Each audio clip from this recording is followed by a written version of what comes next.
Good morning, everybody. My name is Adrian Dan, as chair of the Bariatric Surgical Training Committee. I want to thank you for taking the time this morning to join us for this very special webinar for the Fellows Project. For those that are new, it stands for Fellowship Educational Lectures and Learning Objectives webinar. I'm joined today by our director of the Fellows Project, Dr. Shaina Eckhouse, and we have a really special guest for you today, Dr. Francesco Rubino. I will try to do justice to introducing him. Dr. Rubino is a highly respected author and researcher in the field of metabolic and bariatric surgery. For our fellows, if you have not heard the name, you will repeatedly in the future.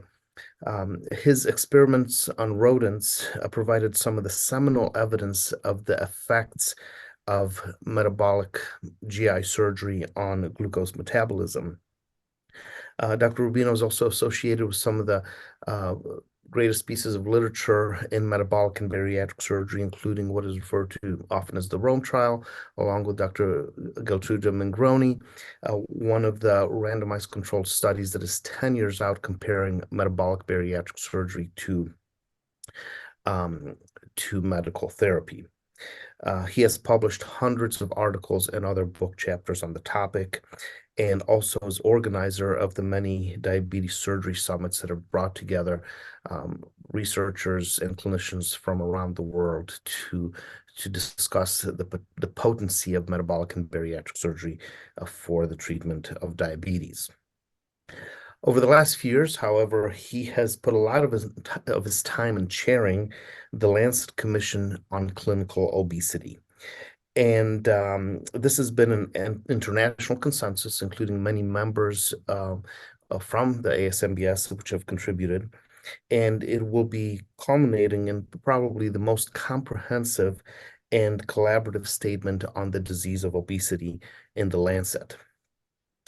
This is something that is going to potentially change our entire specialty and the way that we view this disease. So the question today will be on whether the concept of obesity as we see it today is ill-conceived. Professor Rubino did his residency in general surgery at the Catholic University at the Policlinica Gemelli in Rome, his fellowship at the European Institute of Telesurgery in Strasbourg, and before joining King's College Hospital and leading up metabolic and bariatric surgery, he also worked at Mount Sinai Hospital and the Cleveland Clinic. On a personal level, Francisco is a good friend, and during the COVID pandemic, he gave me some tips on how to make better pizza at home. Francisco, the buffalo mozzarella was the key, but I do want to get to the topic today and use as much of the time as possible to hear your thoughts. We know there's some differences in the way that metabolic and bariatric surgery and that care is delivered in Europe versus Asia versus the United States, but there's a lot more similarities, which include weight stigma. So with that being said, you've done a lot of work on the topic, and we're really excited to hear what the findings and the conclusions. This is one of the first talks that's given ahead of even the publication that will come out in the Lancet. But I'm going to turn the virtual floor over to you, and thank you for joining us this morning. Well, hello everybody, and Adrian, thank you very much for your very nice presentation. Also want to thank Shaina and both of you for inviting me to present. It's a pleasure to present to fellows in bariatric surgery, especially because I believe the content of what I'm about to present is very relevant to their future practice and to the future practice of all of us in this field. And this is because I think we're at a moment where we desperately need a change and a rethinking of the way we approach obesity, which includes and of course has implications for surgery as well. I'm trying to share my screen. I'd like to have a confirmation from you if you can see it. Okay, we can see it. So I will start by reminding all of us of the Hippocratic statement that substantially represents a job description for every clinician. Essentially, Hippocrates say that we should cure sometimes, when it's possible, treat as often as we can. But one thing we should always do, which is comforting people who are suffering, our patients. I would argue that when it comes to obesity, we as medical community and healthcare professionals more broadly we don't do any of it. In fact, we don't cure obesity. We don't treat it often, actually almost at all. Very few patients have access to care.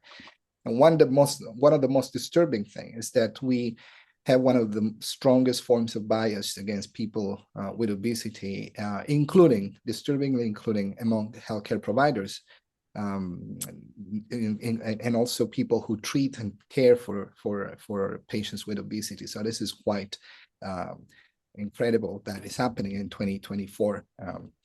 Now, in this presentation, I will describe the evidence that obesity is not approached as a disease, as any other disease. We'll then discuss why the idea of obesity as a disease is still and has remained so far a controversial idea.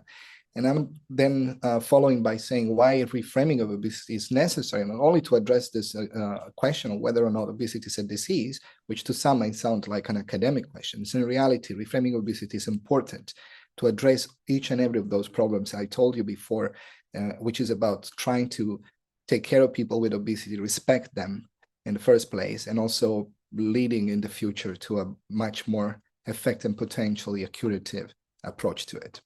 Now, evidence that obesity is not treated as disease, there is plenty of it, and I will pick up only a few examples to make this case. So normally, when we approach any other form of any other disease, any chronic disease, we clearly recognize that there are different approaches to different stages across the continuum that goes from health to disease, where we use primary prevention when we want to prevent the problem in the first place, but we do recognize that when people have established disease, we need to have proper evidence-based treatment options, including to prevent secondary complication, but to also treat the ongoing disease and the impact that that disease is having on the health of the individual here and now. Now, when it comes to obesity, you all know that as a public health strategy, but also as many healthcare systems strategies, we use primary prevention even to treat patients who already have established disease or at least have the most severe forms of obesity. And of course, so many of these patients are beyond the point of prevention. So substantially, you are not addressing the problem for them and you're wasting a lot of resources. So to make an example, practical example, why we don't treat obesity. Now, this is an ideal, a typical patient, so we name it Jack, who displays typical symptoms of a undergoing chronic illness. He has fatigue, dyspnea on exertion, pain, reduced mobility. Because of these problems that are related to objective organ dysfunction, he actually has had problem with his employment and his life and quality of life. So this person definitely has an illness here and now. But you may have seen patients like this being denied access to drugs, for instance, simply because this person doesn't have diabetes. In other words, obesity alone is not sufficient to justify treatment of a person who has an illness, unless they have another illness. So obesity alone is very often not considered as a disease that needs treatment, whether surgical or pharmacotherapy. There's a lot of what I call quackery in obesity. There's a lot of unproven remedies that are advertised, promoted around the internet, and even sometimes physicians that recast their own professions and start providing advice about all forms of unproven remedies for obesity, even some that have been many times proved not to be effective.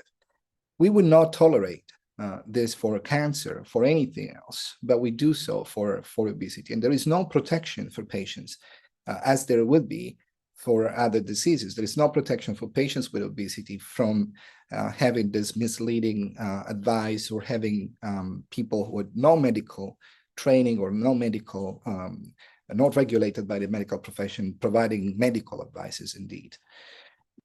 There's also the case of bariatric surgery, which of course you are all well aware of. And I call it the curious case of bariatric surgery. We know very well that it's extraordinarily effective at maintaining weight loss. We know very well that it improves all sort of comorbidities and disease associated with obesity. And we know that even with diabetes, it can induce durable remission or potentially a cure of it. We know that it reduces all-cause mortality, especially in people with diabetes of baseline, but anyway, across the board with any patients who undergo surgery compared to MAGE patients who don't have surgery. Bariatric surgery improves quality of life and is also cost-effective. So what not to like of it?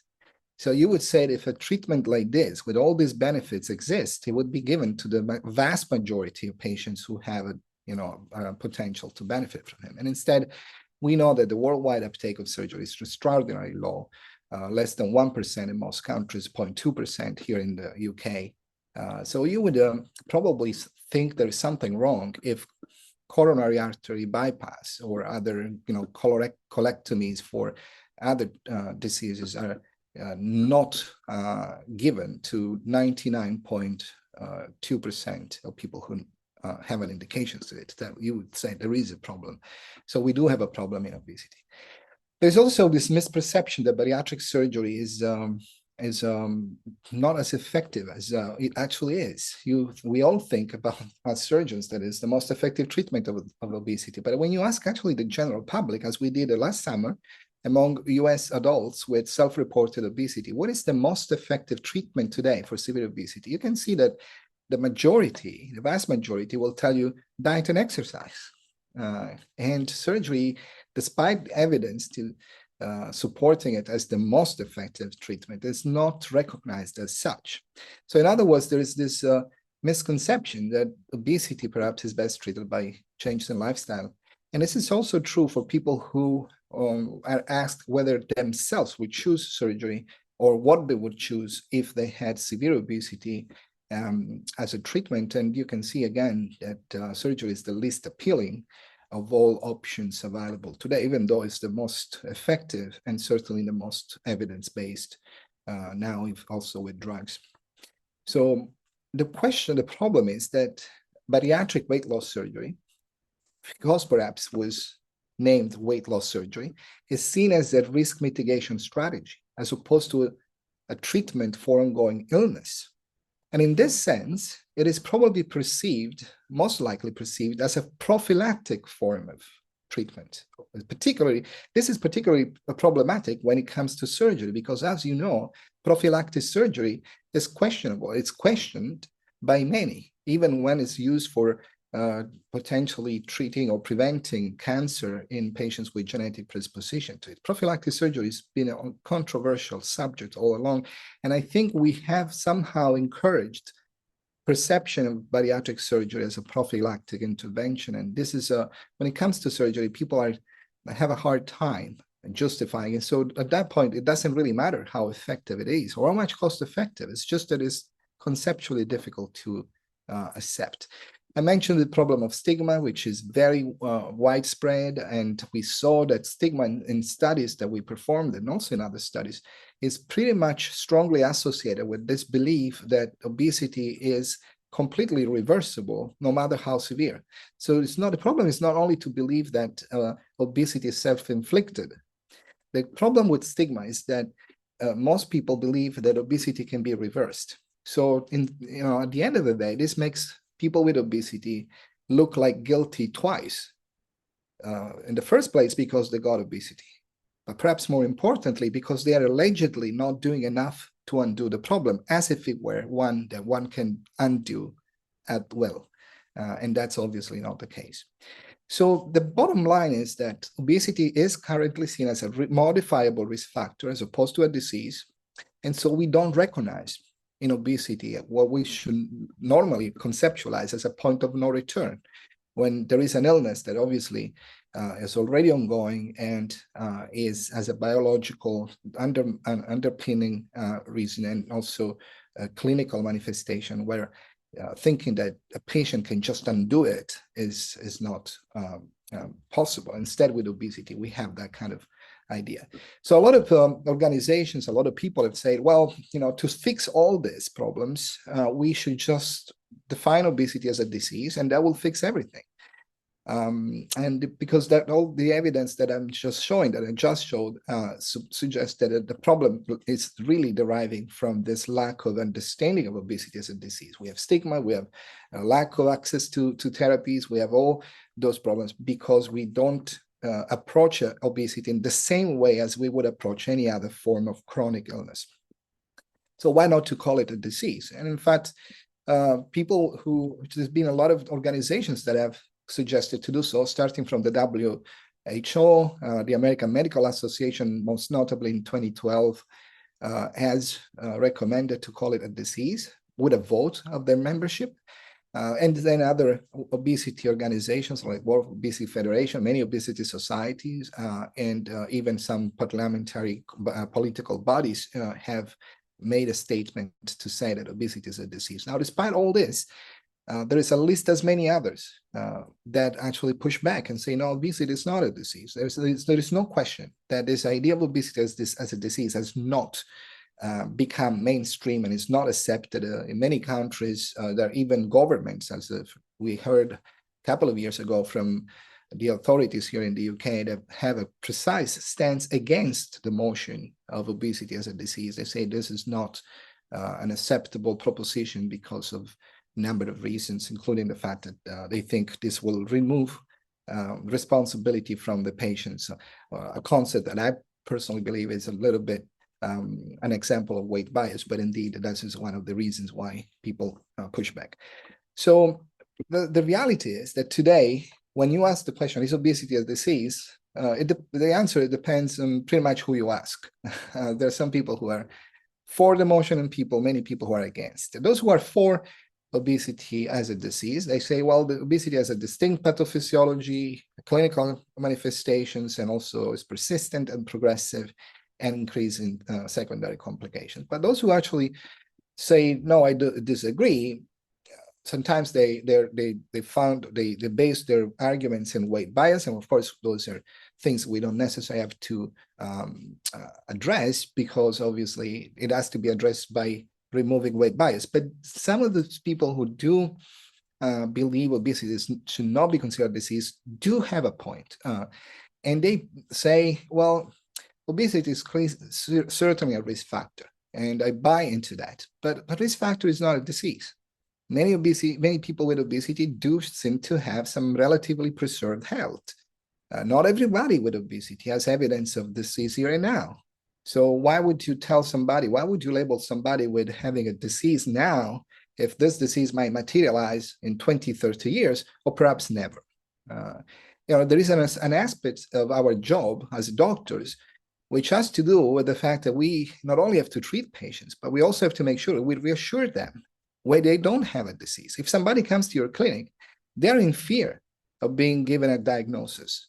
So giving a wrong diagnosis is just as bad as not treating patients properly. So we need to be cautious about when we do that. So there are some arguments on both sides of the debate that are very legitimate and very reasonable.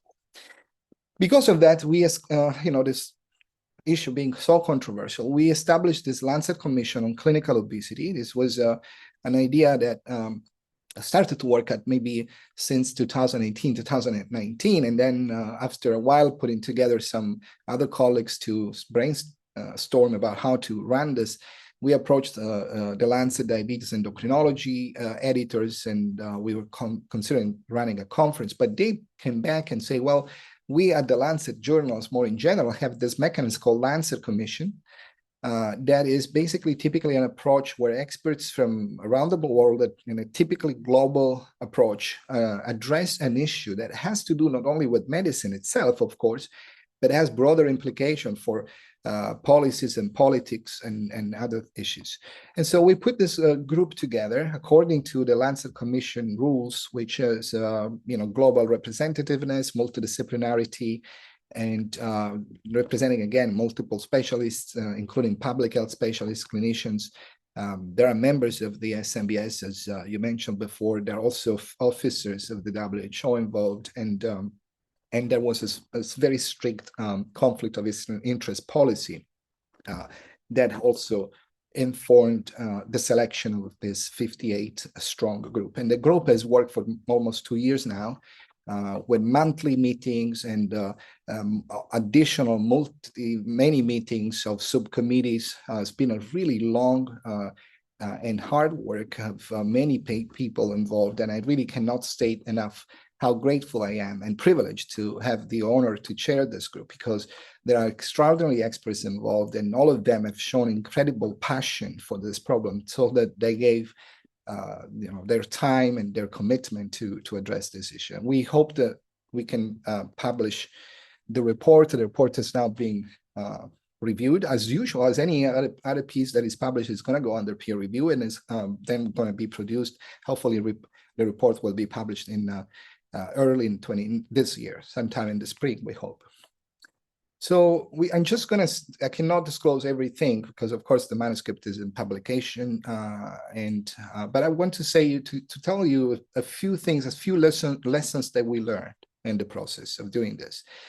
When we approach the problem of reframing obesity as a disease, we immediately recognize that there are conceptual and practical challenges in doing that have, perhaps not surprisingly, prevented obesity from becoming a recognized disease as of until today.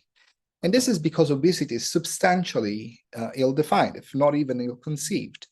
So if you think about how we define obesity today, substantially we define it as a BMI above 30 or with some modifications depending on ethnicities. So there is a threshold BMI, and above that you say somebody has obesity.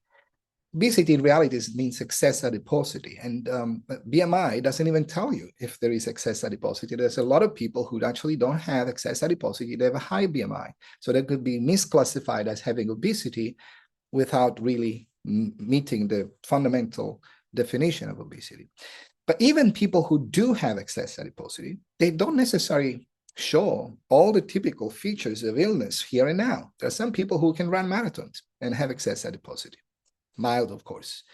And there's some other people instead that show all the features of a full-blown illness. But BMI doesn't really tell you any of this. It doesn't tell you about the fat content of your body, doesn't tell you about the health of your body. So from a clinical point of view, it's extremely difficult, if at all possible, to understand obesity as a disease at the individual level. So we understand obesity as a risk factor. We can definitely understand the relationship between obesity and future illness and risk of illness in the future at population level. But at individual level, having been diagnosed, if you wish, as having obesity by BMI really doesn't tell you much about whether that person has an illness. In fact, there's some number of paradoxes that would also ensue from that situation. If you were to consider every and each person with obesity as defined by BMI, all of a sudden, 42% of the American population would have a disease here and now. And in 2035, there would be 1.4 billion people with obesity around the world. Now, in this context, if you were to put yourself in the shoes of a policymaker or a politician, this is by all means an intractable problem. It doesn't matter what it is, it's just intractable.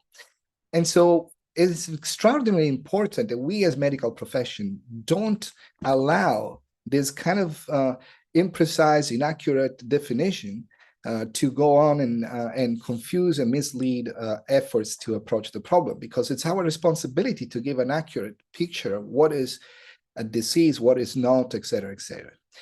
And so we very quickly with the commission understood that the question of obesity as a disease is not one of black and white scenario. It's not like all or nothing. There's no evidence or no justification to consider obesity as a disease across the board with a sort of blanket definition, at least in the way obesity is defined today. So with the current definition of obesity, you simply can't make that statement. You would, as a medical professional, we would not be credible with politicians, policymakers, the public, because they could raise their hand and say, well, look, not everybody with obesity is a disease. What are you talking about? So we had to go back to the blackboard and say, okay, what is a disease then? A disease, if you look at the definitions, there isn't an accepted definition of disease, as there is one by the WHO for health, as you know. But disease normally is referred to as a harmful deviation from the normal structure or functional state of an organism, typically associated with signs and symptoms. Okay. And chronic diseases is something that can also have an impact on activities of daily living, and that lasts for a certain period of time, usually more than a year. This is the CDC definition of chronic diseases. So if you put this together, there's some pillars in the concept of disease: a harmful deviation from the normal, and signs and symptoms, and limitations of daily activities. Now, with that in mind, we have a problem with the definition of obesity, because the way obesity is defined doesn't provide any information to any of those three things I just mentioned. In fact, if disease is what I just told you, the current definition of obesity, given and accepted by most organizations, is as an abnormal or excessive fat accumulation that presents a risk to health. I mean, that's a very broad definition, but doesn't have any of the criteria in it that typically would make it look like a disease. So not surprising, a lot of people say, I don't understand why you are pushing for obesity to be called a disease, where your own definition of it points elsewhere than to a disease. So disease is characterized for a negative impact on health here and now, whereas a risk to health doesn't mean ongoing illness. It's a risk. As such, it might never materialize, or it might, but far away in the future. So normally a disease should be diagnosed when it happens. And so that's obesity is not, how we define it doesn't allow to do that. In fact, it's important for us to understand that even if obesity is a risk factor for a host of conditions and illnesses, and that's a problem, that's a major health impact of obesity. The question is whether a risk factor is a disease, and typically a risk factor is not a disease. A condition of risk could be anything. Even a fair skin is a recognized condition of risk for developing skin cancer, but nobody would ever define fair skin as a disease. Or even if you look at biological predisposing conditions of disease, like for instance, MGUS as a predisposing factor for multiple myeloma, we don't define MGUS as a disease. We define myeloma as a disease. And you diagnose myeloma when somebody has it, not far before when they have a risk factor for it. So that's an important distinction. The other problem is that the way we recognize obesity today and define it is entirely focused and framed around a physical phenotype, not about a clinical manifestation or entity. So when you look at a disease, you need to recognize that there are two fundamental components to it. One is the pathophysiology, which has to be specific. Otherwise, you cannot distinguish one disease from another. But equally important and identifiable is the clinical manifestation, or the cluster of clinical manifestation that characterize an illness and allow to distinguish it from another. Those are the clinical manifestations are substantially what characterize the illness. So the illness is a subjective and also objective, because doctors can diagnose it, manifestation of ongoing disease. So you need to have those two things. The problem with obesity is we don't have a description of the clinical manifestations of obesity beyond corpulence, beyond being just heavier. So because we measure it by BMI, all we do is to see that obesity corresponds to some level of overweight, an excess adiposity, where we know that, however, we don't have clear correspondence with clinical manifestations in the typical sense of what the clinical manifestations means, in other words, in symptoms and signs, etc. So if you were to define obesity as a disease, you will find a lot of people you know very well that could be misclassified as having obesity, and also misclassified as having an illness. And people would argue that this is probably not the case. So if we as a medical profession were to just keep going and supporting this position of obesity has to be recognized as disease without defining why this is the case, we would have an easy, actually a very hard time, as we had so far, in convincing people. The current clinical characterization of obesity doesn't help either, because all the responses that we normally have when you ask colleagues, and this was very clear in clear display in the commission, when we asked ourselves why obesity is an illness, why is it disease? Well, many of us go back and say, well, because it causes diabetes, because it causes 230 other conditions, etc. Well, that's not a reason. There is no disease in medicine, if you take any textbook and you just browse the pages, that is defined because, as it's such, because of the presence of another illness. That's not what defines a disease. That doesn't allow you to identify one and distinguish from one another.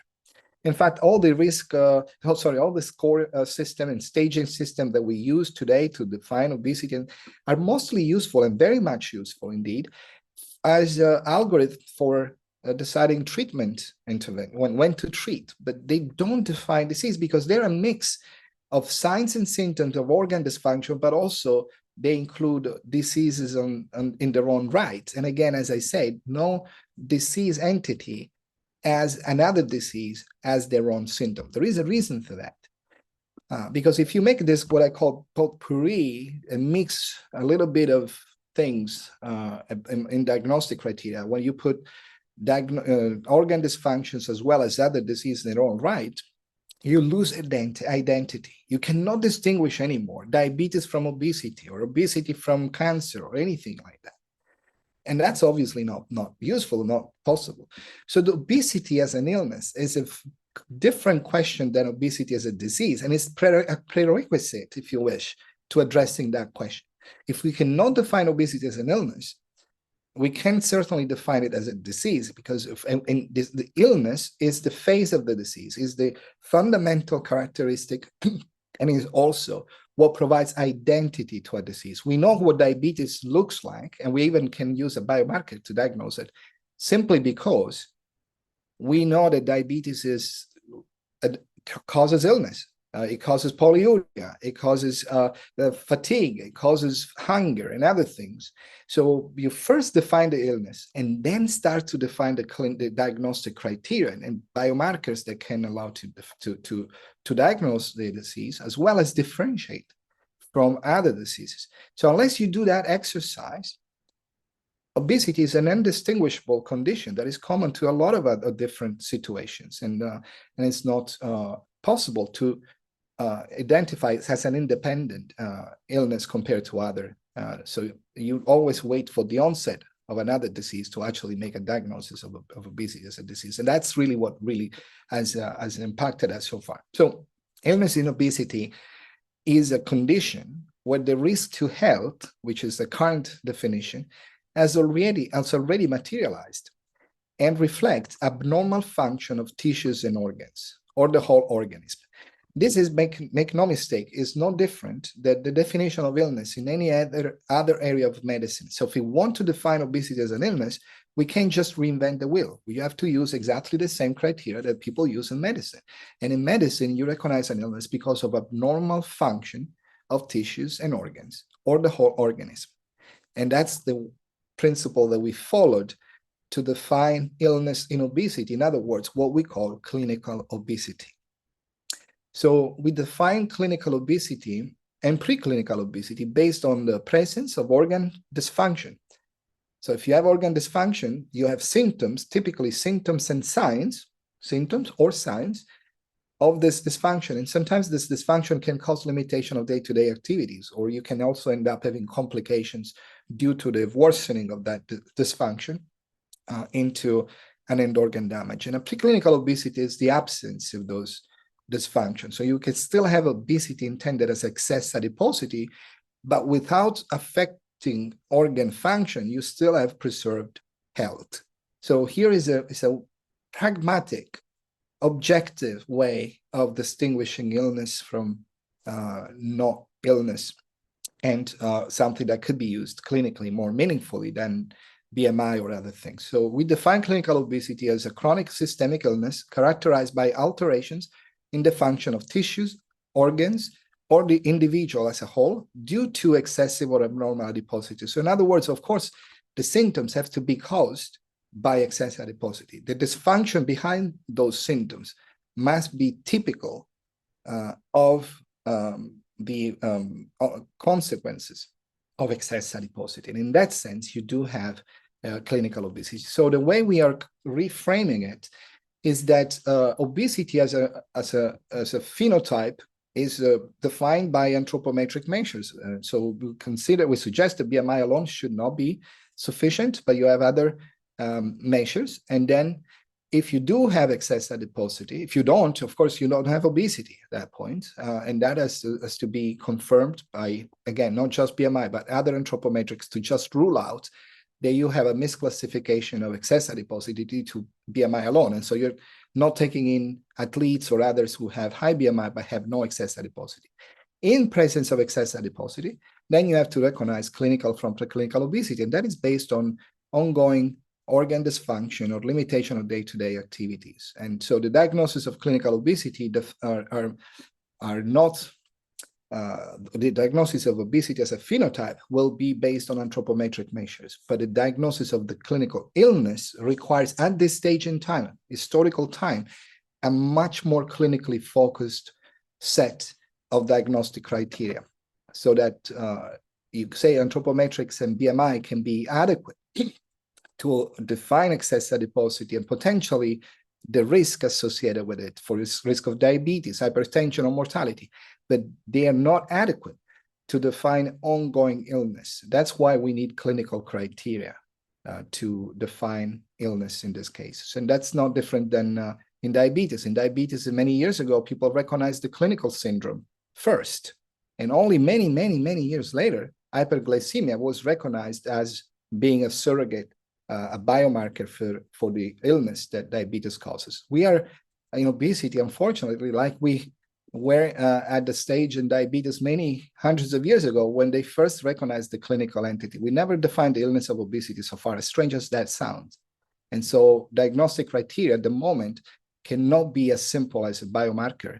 They need to be clinically based. And that, however, is not different than most other chronic diseases today, which are diagnosed based on symptoms. If you look at rheumatologic diseases or mental health diseases, they are diagnosed for the presence of a set of symptoms, not because of biomarkers. It's very rare indeed that you can diagnose a disease with a single biomarker, and that only comes when you have demonstrated that that biomarker accurately predicts all those symptoms development, and we don't have that in obesity. So what we're going to do, and I can conclude here, is we are going to define a set of clinical criteria which reflect organ dysfunctions caused by obesity, and frequently so that we can use as clinical criteria. This criteria I cannot disclose now because the paper is under review at the moment, but I can anticipate that we have a number of statements that more generally reframe obesity. Then we have specific diagnostic criteria for adults and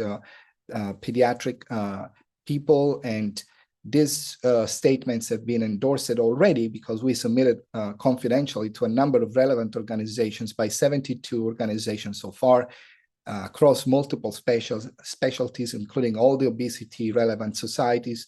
I'm very proud to say that the ASMBS is one of the early endorsing society. I appreciate publicly their support. And also importantly, we have patients organizations in this. So I want to say that we're all excited about the publication, upcoming publication, and also the fact that we have so many societies already, on board with this reframing, which I think provides an opportunity for a real change and new definition that can really stick. So what I think this reframing will allow to do is fundamentally will allow to identify targets, appropriate targets for prevention and treatment. Remember what I said at the beginning, we confuse prevention and treatment today. Finally, we will have something that needs treatment right away, clinical obesity, and something that will need monitoring and preventative interventions, like preclinical obesity. We will be more able to do what we call patient-centered approaches and distinguish between improvement, risk mitigation, and improvement or remission of clinical manifestation of organ dysfunction. And we obviously can address finally that question about disease, no disease for obesity, because we finally have an illness that gives us a sense of how the disease of what the disease of obesity looks like. And finally, I want to say why this is so relevant for bariatric and metabolic surgery is because, as I said before, much of the barrier to access to bariatric surgery in the past has been this misconceived idea that bariatric or weight loss surgery is a risk mitigation intervention as opposed to a treatment for ongoing illness. Whether it's true or not, that's the perception. So prophylactic surgery is controversial, and as such, bariatric surgery has not received acceptance as it should have among many, including patients. But metabolic surgery for clinical obesity is by definition a treatment of ongoing chronic illness, and as such is no different than using surgery for any other disease. And I hope that this will allow to make metabolic surgery more accepted within management algorithms as well as by patients and referring physicians. And I want to close it at that because I think I personally think this is more important, of course, than just for surgery, but it's very important for making sure that evidence-based surgery will be having the role that for too many years has been denied to this treatment in the treatment of and the management of obesity and metabolic diseases. Thank you very much for your attention. Thank you so much, Dr. Rubino. This has been a fantastic talk. I typically measure how much I enjoy a talk based on how many times I take a screenshot of a slide, and I was Shift Command 4 on my Mac way too many times as I was also taking notes. So really appreciate you sharing some of these ideas and concepts, especially considering the day-to-day struggle many of us have in trying to overcome barriers and misconceptions in what we treat and then how our patients are treated by other providers and the public. Kind of focusing in on relevance specific to bariatric surgery, can you clarify the importance of considering the barriers for bariatric surgery in this redefinition that you're describing? Well, in many cases, referring physicians or even patients typically think about bariatric surgery as highly risky interventions against the evidence that is one of the safest form of surgical therapies we have today, at least in general surgery.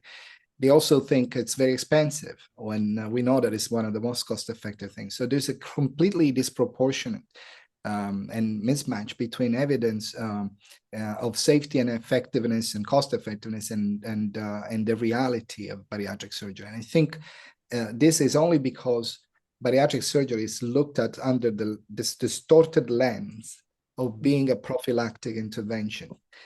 People have even concerns about vaccines as a prophylactic things. People have concerns about taking medications when it's prophylactic to something, although it's much more easy to accept a medication or a vaccine. Imagine accepting a surgical operation when you think perhaps, who knows, maybe I'm not going to need it.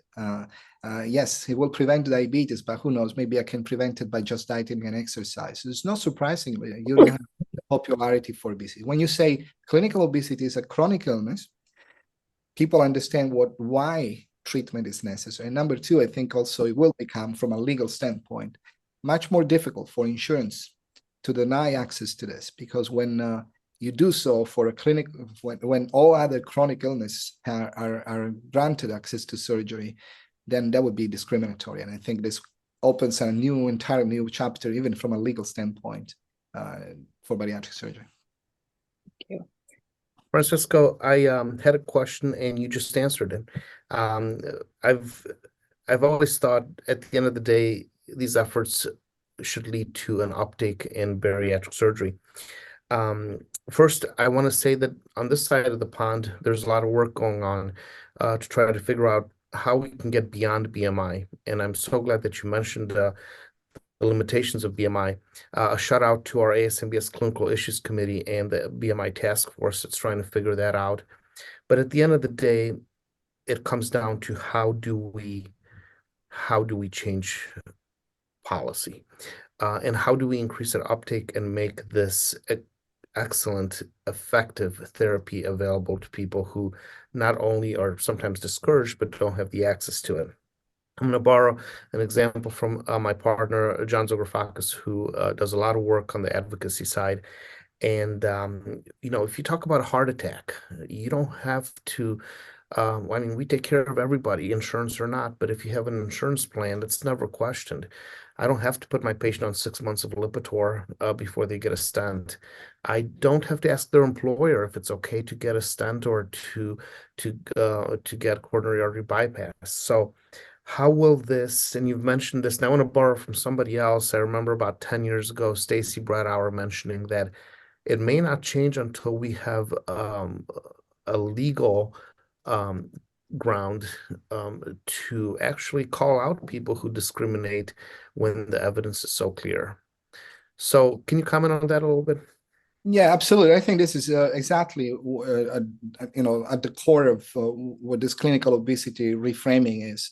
The reason why bariatric surgery can be denied by insurance with impunity. The reason why people can be discriminated against is entirely because of the ill-defined approach we had to obesity. So, for instance, you mentioned about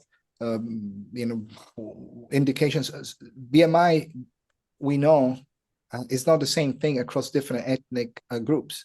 So having insurance thresholds based on BMI can create discrimination in multi-ethnic societies, like in the US or UK.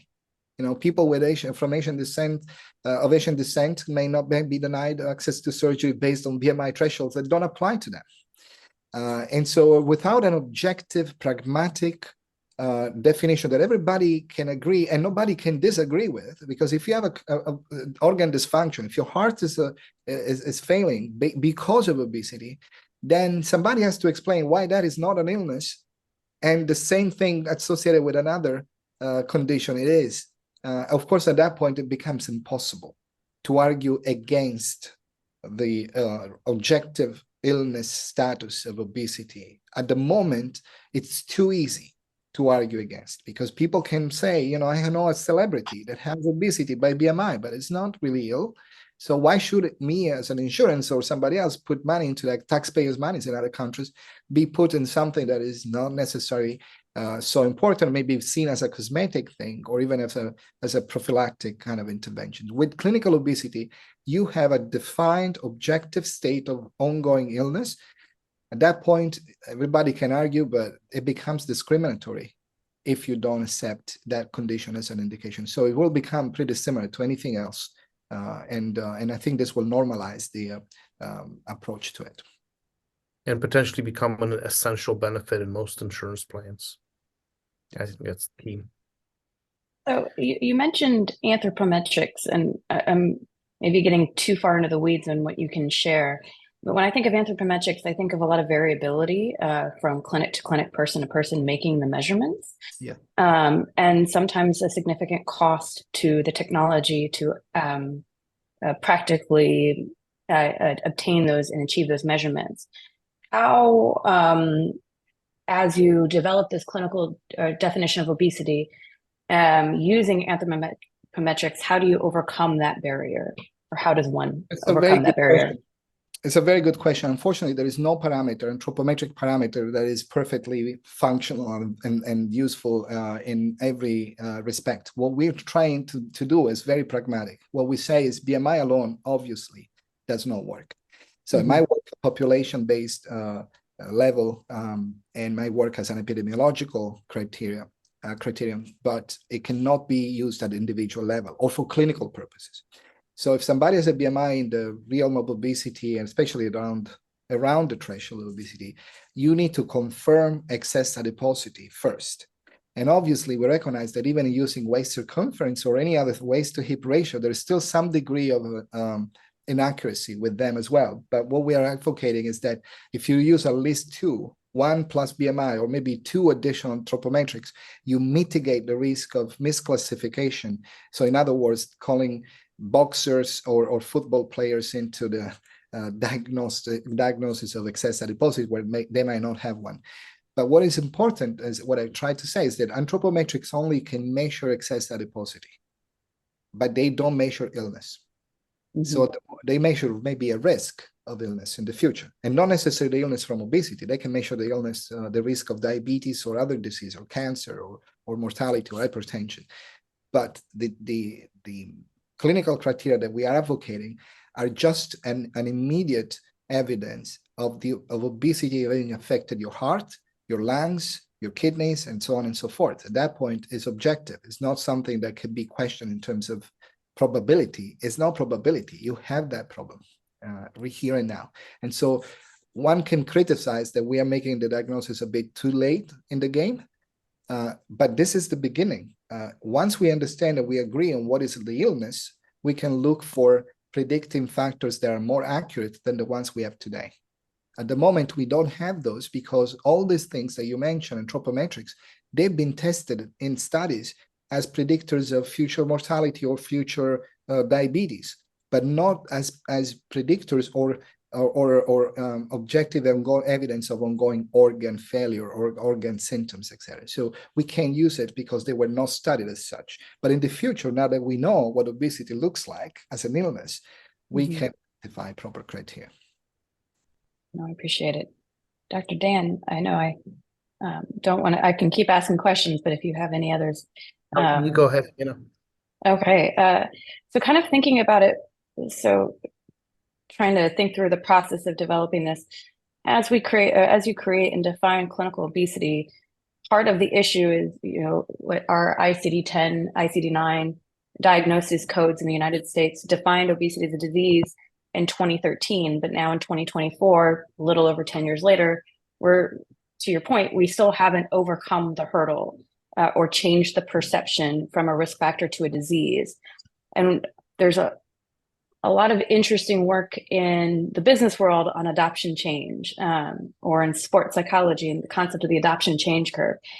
Is there a way we can approach popularizing the concept differently, learning from, the differences between people who are ready to adopt it versus who will never be ready to adopt it, and how do we overcome and get the early majority based on data? Well, the problem will be that even when we publish this proposition, that we will have to communicate, popularize, convince other people. And we look forward to working with organizations, professional organizations, and other organizations to do so, including the ASMBS, of course, in America and others. But you can convince somebody only when you have something that can be objectively recognized and accepted and not easily contested.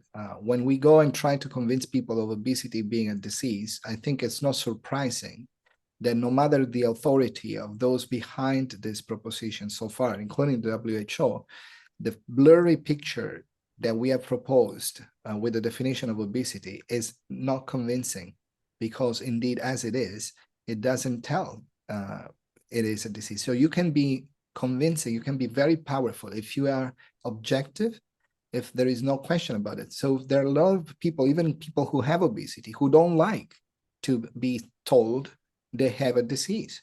And if you think about it, as a patient, you don't want to be told that being told you have a disease is a massive shock and psychological problem. You will be concerned about your income, future, your ability to take care of your children. So you cannot afford in any shape or form having an inaccurate diagnostic method, because if you overdiagnose a problem, you create damage to the individual and to the society. Not surprisingly, we have a massive risk of overdiagnosis using the current definition of obesity, and not surprising, people don't accept it. So now that we can come up and say, look, as questionable as everything is, and certainly everything is perfectible in the future, this is a very objective approach to this. So people who have this criteria undeniably have disease here and now, have an illness here and now. And I think we can start at least from that. It will be very difficult that medical professionals or even the lay public could push back when this is so obviously clear. So as the commission works on creating the definition, how should we and our fellows, as they go into practice, tackle potentially insurance companies and providers who are struggling with accepting obesity as a disease and not a risk factor? One of the examples in the Q&A had to do with, it's kind of like nicotine. Well, nicotine is a risk factor. Nicotine is more of a habit that can lead to a disease of the lungs. Obesity is not a habit, but is there a way we can talk about this and normalize it to change the minds of people we work with. Insurance companies or anybody, any policymakers, normally don't make judgment based on moral grounds. They only do for obesity, alleged, but they don't do for other things. If somebody has an accident with a car because it was driving too fast, once you get a broken bone or another trauma, you go to the hospital and you get treated. The reason being that there is no way to undo the damage by yourself. And insurance knows that it's either ethically impossible to deny access to treatment or even financially not possible for them to do so because they will bear the consequences. With obesity, the concept that with bariatric surgery, you're basically trying to mitigate the risk for the future. And we don't know when this risk will materialize.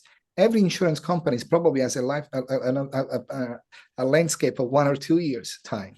So they say, yes, bariatric surgery may potentially prevent diabetes in 20 years, but you know what? Who cares? Somebody else will have to deal with it.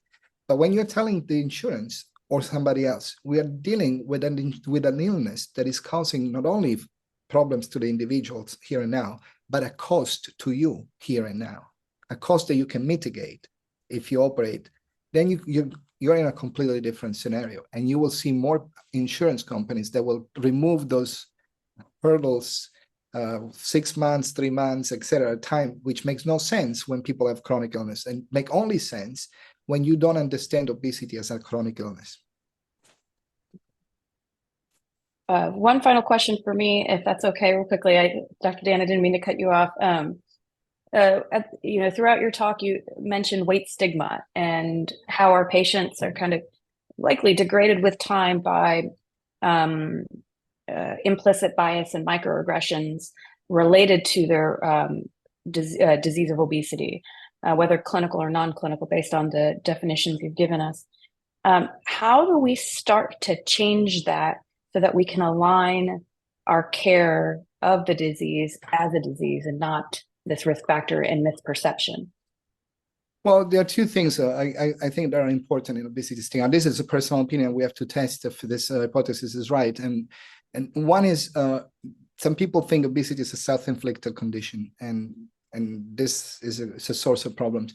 But what seems to be, in my opinion, more damaging in terms of fueling bias and stigma is the idea that you can reverse it as you wish. Even other things that are lifestyle related, like cancer, lung cancer is associated with smoking. There is no so much stigma. There is no much pushback in terms of treating lung cancer with surgery, radiotherapy, chemotherapy, or whatever it takes, because people understand fundamentally that even if there was a specific lifestyle that led to cancer, there is no, such a thing like changing your lifestyle and curing the cancer. That's ridiculous because you have an illness. If with obesity, we don't understand that there is illness at some point, and you think that the lifestyle can bring you back right and left, back and forth, then obviously there is this kind of idea that people are guilty twice for not doing enough for getting obesity, not doing enough for not getting. And then there is ramifications into supporting therapeutic approaches because people think, they can do it on their own. Why should we use taxpayers' money? Or why the insurance should invest money into this as opposed to something else?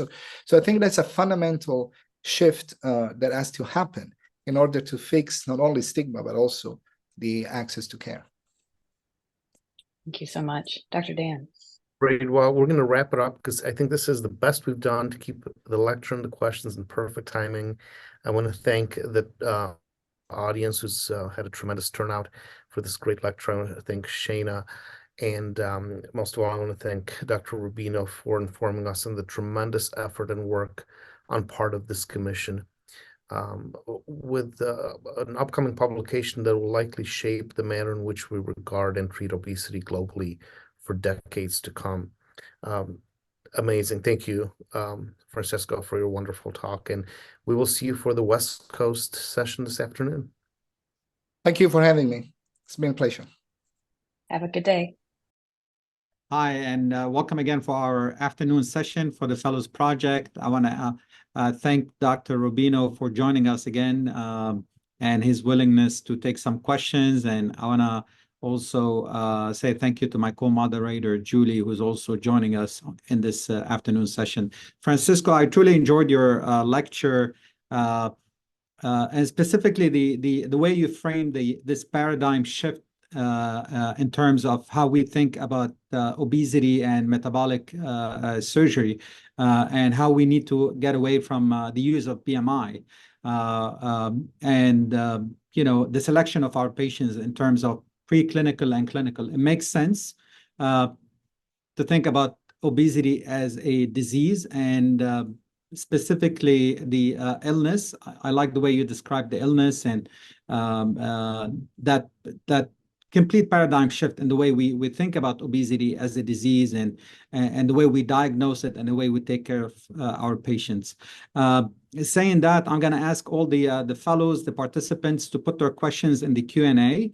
And while we're waiting for that, Francesco, I was wondering if you can maybe comment on how this change in the way we take care of our patients, or the way we select our patients, will affect our fellows. Obviously, from a fellow standpoint, they're thinking, we're going to finish our training, we're going to go interview for a job, we're going to start our practice.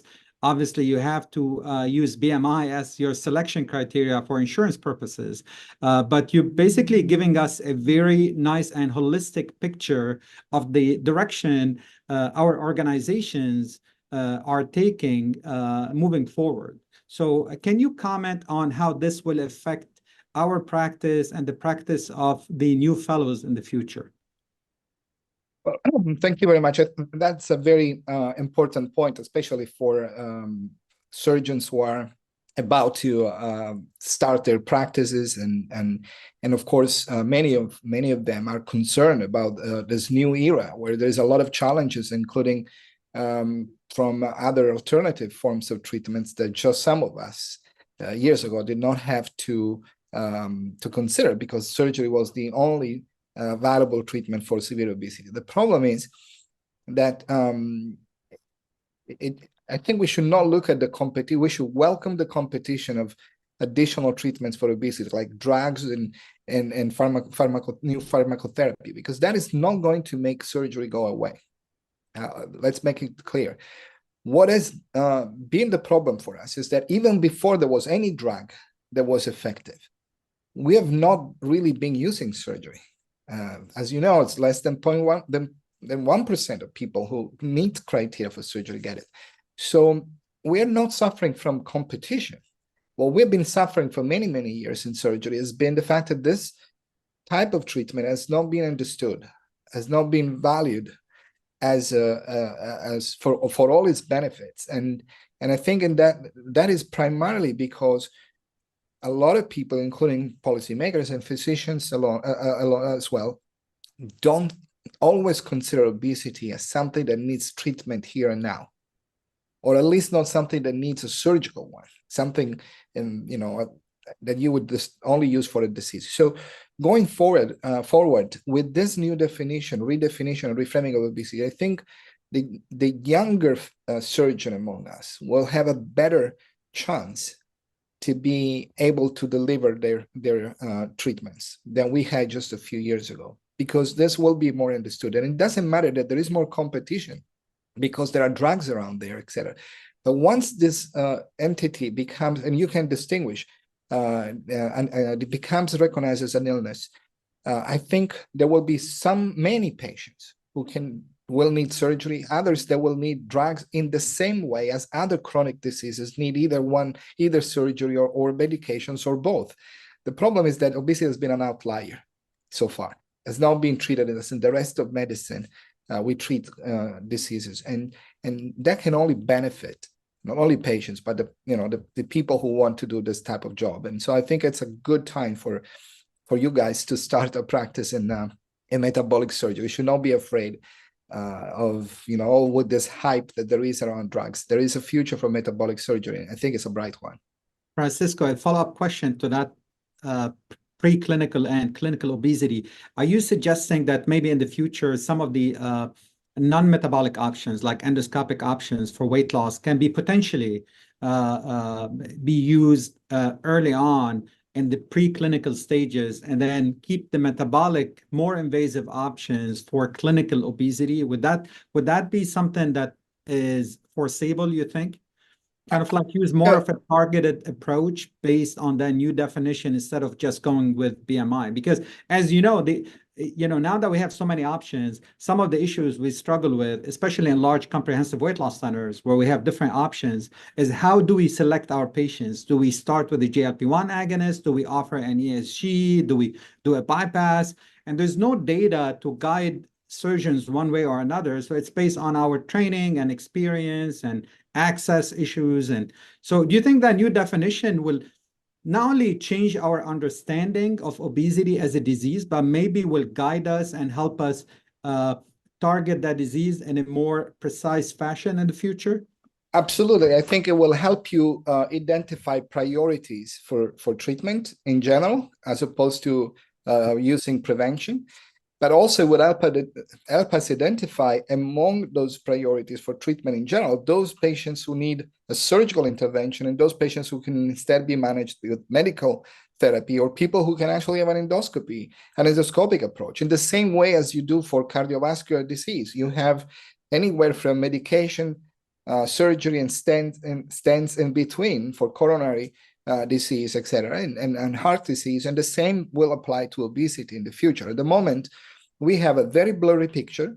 Everybody with a BMI above 30 could have surgery, medications, or whatever else, and there is not really a way to tell and distinguish from one another. I think when you start saying there is an illness here and now, then immediately after, the next step is to create a staging system, which will calculate the prognostic value of one versus another form of organ compromise.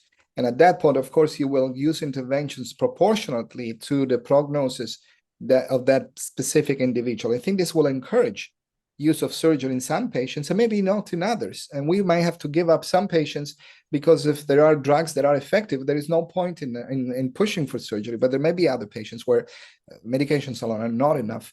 But at the moment, with the obesity definition we have, we cannot do any of it. It's just like arbitrary. It's BMI above and everything works. And that actually is not in the best interest of patients, nor in the best interest of our profession. Maher, I want to jump in here really quickly. Dr. Rubino, thank you so much for coming on today. It's really an honor to have you join us. I think, we're really looking forward to seeing your paper come out, and I think it will really change the way that we view obesity. It will hopefully also change the public's perception. As you were presenting, I was thinking one of the biggest problems that we have is that obesity is treated as a problem from a patient standpoint. People are struggling with obesity because they're eating too much or they're not exercising too much, exactly like you showed in the surveys. And I'm hoping that your paper will kind of turn that around for us. You did talk about, and I know we're just talking about this too, the distinction between the preclinical and the clinical patients. So it sounds like you're talking about doing different forms of treatment for patients with clinical obesity. Does this also apply for the preclinical obesity patients? I mean, because bariatric surgery may be considered as prophylactic for them. Like, how do you manage those patients? Well, I think there may be some patients with preclinical obesity where the decision about treatment is not based on obesity alone, of course. If you have a preclinical obesity and then you have other factors that tell you that the risk in that individual patient is very high, not only because of the preclinical obesity, but because of familiarity for other diseases and cardiovascular disease and other, or for instance, for the presence of other conditions that could be improved by a specific treatment, including surgery, then of course you can make a decision that is based on that particular patient. But the more important problem is having at least a mechanism that allows you to distinguish the level of priority, the level of the prognosis. Obviously, preclinical and clinical obesity will have, by default, a different prognosis. Having preclinical obesity poses a risk, which is spread over many years. Having clinical obesity is not a risk. You have a problem here and now. You can walk, you can breathe, you can talk, you can work, and so on and so forth. So we're talking about two distinct situations, and I think it will become even more obvious to people, patients, policymakers alike, why surgery is necessary, because they don't understand why surgery is necessary now. They think insurance companies say, well, you know what, maybe surgery is good, and in 20 years we're going to spend less on this particular patients, but who cares? We're not going to keep these patients with us for 20 years. We only look at a horizon of 2 years. But if the insurance knows that that patient has a disease here and now, an illness, it costs to them today, not tomorrow. And so it's an intervention like surgery makes even more financial economic sense, or beyond the medical sense, of course. Francisco, as a follow-up question to what you were talking about in terms of preclinical obesity and clinical obesity, there is a old concept. It's not that old, but it's published and well recognized, and that the definition of what we call metabolically healthy individuals and metabolically unhealthy individuals. I'm sure you're aware of that.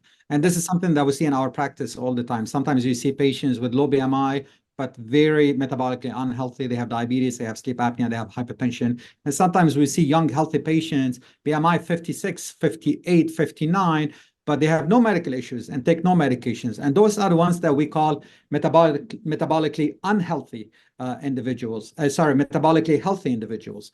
And the argument is, who do you offer surgery for, right? Do you pick the metabolically unhealthy? Who has priority over the other based on that metabolic profile? Do you think that's in line with what you're suggesting in terms of preclinical obesity and clinical obesity, or these are two completely different concepts? They're different concepts, indeed. I mean, to some degree, there is an overlap, but definitely what we are moving away from is this idea that obesity could be an illness only because of causing metabolic disease. Obesity can be an illness also because it affects your heart. You might have zero metabolic disease, but your heart is not working, your heart failure because of obesity. You might have lung failure because of obesity, and that is still an illness. So you don't need to have necessarily a metabolic problem to have an illness, and vice versa. You may have a metabolic problem that is substantial, and it shows that the entire metabolic organ system is altered. In that case, you can see obesity is causing an illness because it's causing organ dysfunction. So we don't divide illness and preclinical and clinical obesity based on metabolic status. Okay. We divided more on objective criteria of ongoing signs and symptoms, which That's is a very good distinction. Yeah, Yes. Thank you. Now, talking about that, we have a question in the chat box talking about BMI specifically. Again, to go back to preclinical and clinical, somebody's asking about some surgeons offering a surgery for people with a low BMI. What's your thought on that? Do you think that's something that's acceptable? Now, you can argue that BMI of 26, you don't know if it's preclinical or clinical. Based on what you just told us, if it's clinical, you would probably support that, right? Yeah, I think the BMI should have never been a parameter to define any clinical decision, because it just simply is not a clinical parameter. So there may be some patients who have a low BMI and may be treated for other reasons, for diabetes, for instance. That's another disease, and you treat diabetes, and you may decide to treat it even in patients with relatively lower BMI. When it comes to obesity, the problem of BMI is that you might have people with slightly lower BMI than the typical threshold of obesity, but they do have excess adiposity if you measure their direct fat mass or by other anthropometrics. So there might be some patients, especially from certain ethnicities, that they may have a BMI slightly less than the typical threshold for obesity, but if you measure DEXA and other other anthropometric measures, their fat mass, they might actually have obesity, and indeed at that point they come into the obesity status. But obesity status, again, is not enough to call it clinical. You would have to make a medical history, and make a physical examination to see if there are symptoms of organ dysfunction. At that point, you make a real clinical diagnosis, not an epidemiological assessment of BMI or risk of something else. It's just a clinical diagnosis. It's a completely different approach that we used so far. So far, we use BMI to say, this person may tomorrow have diabetes or hypertension. That's a different problem. What we're doing with this is to say, the person in front of me first of all, does he or she have excess adiposity? BMI doesn't tell me. I will measure waist circumference. I will measure DEXA if I can. Once I know that that's the case, I take a medical history. I make a physical exam, as you would do with any other patient with any other disease, and find out if that patient is actually breathing well, is having heart problems, is having other issues, renal, et cetera, et cetera. And so then you have a patient with a chronic illness in front of you. So I'd like to ask you a little bit about the markers. I know we're not speaking specifically what you're about to publish, but do you foresee this as something that an internal medicine clinician can use, like when they're in the clinic, to diagnose a patient in real time and then make the referral to us? Like, how do you see this being implemented into practices?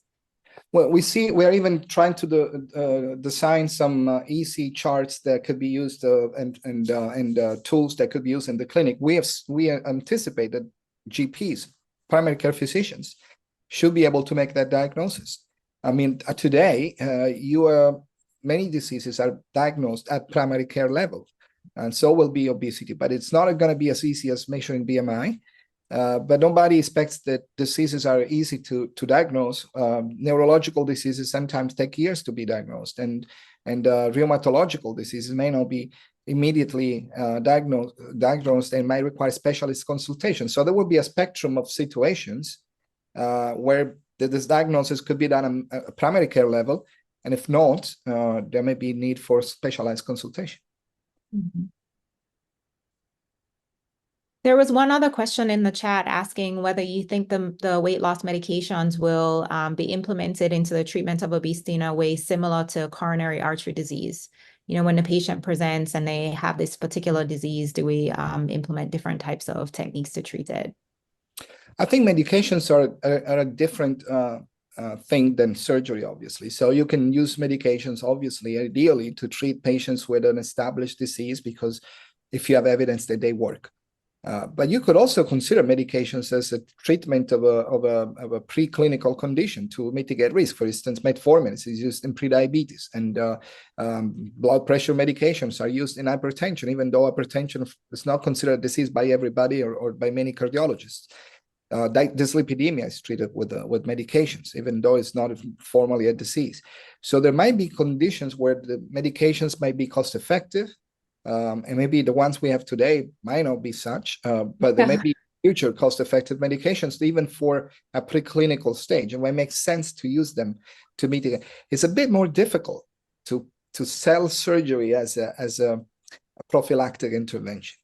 Now, there might be patients with preclinical forms of obesity that have other reasons why surgery makes sense, and in that case, you make an individual based decision. But in principle, you would assume that, as you do in cardiovascular disease, in other diseases, you would use medications for milder forms of disease or for preclinical, pre-disease states, and you use surgery when you think, obviously, there is no other options that are just as good. And we have to give up, as surgeons, we will have to give up some of the patients that we treat today that we perhaps have overtreated and admit that. But we will gain many more patients that today are not even considered for bariatric surgery. And there is a way more patients to operate with a much more meaningful use of surgery, I believe, in the future. Francesco, what do you think of the new definition? I mean, along the same lines, preclinical, clinical, and you touched upon the adiposity on multiple occasions. Obviously, it will be the basis of that new definition. There's the new definition of the different classes of obesity based on the percentage of adipose tissue. Is that something that will factor in that decision, or it's just a preclinical and clinical definition, irrespective of the adipose tissue? Because I know you showed us that nice graph talking about end organ dysfunction. And I want to ask you about what you mean by the end organ dysfunction specifically, but do you think that percentage of adipose tissue will also factor in?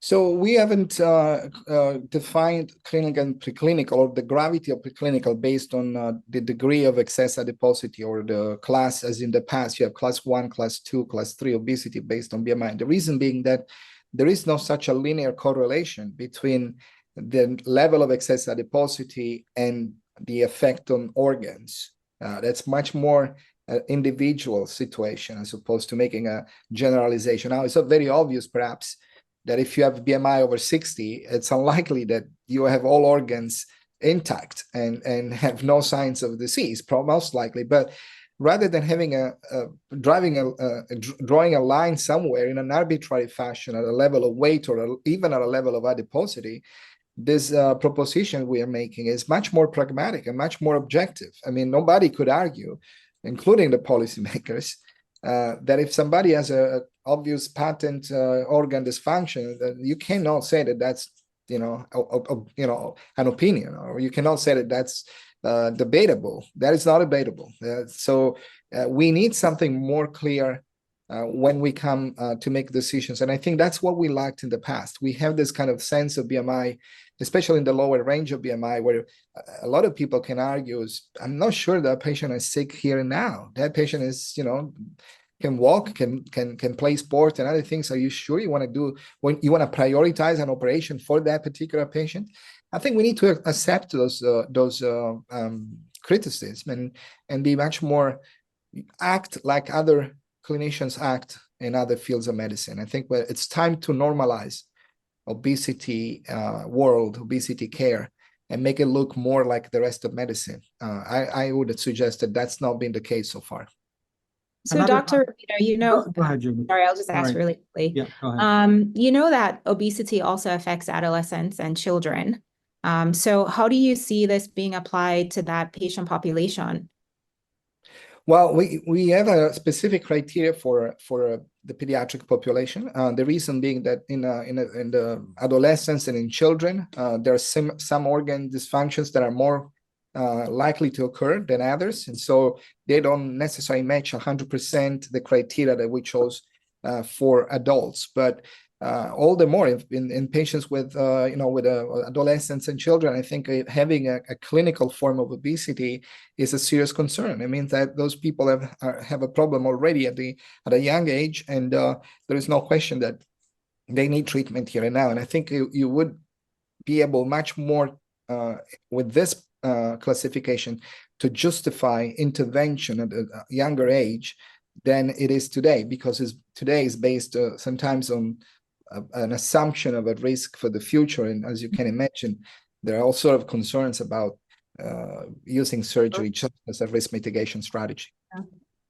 Francesco, I'm going to just be devil's advocate here and push back a little bit on the preclinical stage, because listening to you talk about preclinical versus clinical, one concern I have is that if let's say over time, obviously this will take some time to be adopted by the payers, but let's say, we start going by preclinical versus clinical instead of using BMI, because that's what you're suggesting in this talk, a true paradigm shift and a change in the way we take care of our patients. Do you think this will affect some patients with high BMI in the preclinical stages and will deny them access to effective treatment, even though we know that those patients are at a much higher risk long-term based on historic data for developing some of those end organ dysfunction that you're talking about, diabetes, sleep apnea, hypertension, cardiac disease, stroke. You get somebody in the preclinical stages in her 20s or his 20s, but with a very high BMI. When those patients present to us now, we do offer them bariatric surgery or metabolic surgery, even though they're metabolically healthy, or if you want, or preclinical stages, just because we know from historic data, those patients will develop those end organ dysfunction or comorbid conditions if the underlying issue is not addressed. So do you think that would be a legitimate concern to take into account? I think it's a concern I can hear, and I can see why some people might be concerned about that. But in practice, it will not materialize as a problem, because, first of all, we are not saying with this commission, we're not talking about treatment. We intentionally, deliberately say this commission is not going to make recommendations about treatment. So even the line that we drive between preclinical and clinical is not meant to be an exact line to distinguish when a treatment is indicated at individual basis. So we're giving them, so that's the first and foremost important thing to make. The second thing is that what you're saying in terms of the patient with an extremely elevated BMI being potentially classified as preclinical and not getting surgery, it's unlikely to happen, because if a patient has an extremely high BMI, it's likely to meet one or more of those 18 criteria that we have established. And so it's likely that that patient, in fact, has clinical obesity. At the moment, none of them is diagnosed with this problem. And you might well encounter the opposite. You can encounter a patient with a very high BMI that has no metabolic disturbance. And maybe is not able to breathe, or is wheelchair bound. That person now, according to the historical metabolic healthy, non-healthy classification, could well be sick like hell and not be recognized if there is no metabolic disturbance. Instead, with the way we propose it, we will be able to capture objectively an ongoing problem. And it's unlikely that a patient with a very, very high BMI will not meet one or another of those criteria, because obviously at that point, it's very likely that obesity has already caused its damages. Yeah. So it's more of a holistic picture away from metabolic disease. Away from away from considering obesity as a risk. We will continue to consider obesity as a harbinger of other diseases. That remains. The problem we're trying to address is whether there is a mechanism, and we think there is, to tell a patient in front of you that they have a chronic illness already ongoing, or if they just have a risk for the future. And I think that's a fundamental importance. I think when you have a shortage of resources, whether it's drugs or surgery, which cannot be scaled up to the whole population, you must have a meaningful way of prioritizing your resources, your treatments. And I think this is much more humane than saying people should be prioritized based on their level of BMI. We know that people with BMI higher than others may actually be much healthier, and vice versa. So this is much more objective. It takes the BMI off the equation and says, okay, is this person sick, or is not yet sick? And I think that's something we haven't done before. Well, we're really looking forward to seeing it. I'm waiting with bated breath. We're well past the hour, so we probably do have to close on, although I think we could continue talking like this for the rest of the evening. Thank you again, Dr. Rubino, for joining us today. Thanks to my co-host and to ASMBS for all your support. We'll see you guys next month. Thank you. Thank you, Francesco. Thank you, Julie. Bye.